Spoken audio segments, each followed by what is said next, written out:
I am a psychologist, and here is what I want you to know about the bystander effect and how it can actually save your life if you ever find yourself in a crowded situation. In 2017, Ghana was shaken by the tragedy of Major Maxwell Mahama. But beyond the violence itself, there is a detail that we barely speak of. The people who watched from their windows, those who stood in silence, and the people who stood close enough to record the scenes on their phone without intervening. Most people look at them and think they are monsters. But as a psychologist, I can tell you that in that same situation, most of us would do exactly the same.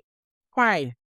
Because when we are in a crowd, our brain undergoes a terrifying shift that can sometimes silence our conscience. Psychologists call this the bystander effect, and is driven by two main factors. First, diffusion of responsibility.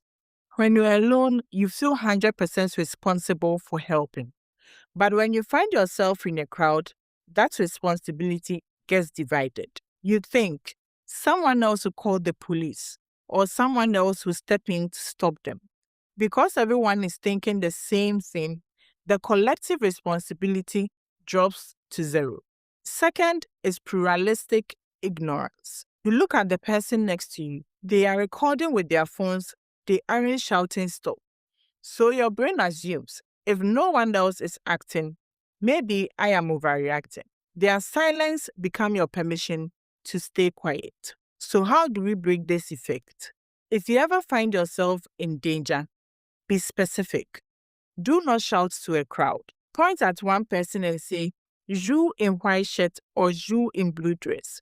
Help me." By singling them out, you crush the diffusion of responsibility and forces them to act. And if you are an observer, remember, if you don't speak up, don't assume someone else will. Let me know in the comments if you've ever been in a situation where you waited for someone else to speak up, or if you've been a bystander who watched in silence. I am Miss Apan, a licensed psychologist. See you in my next post.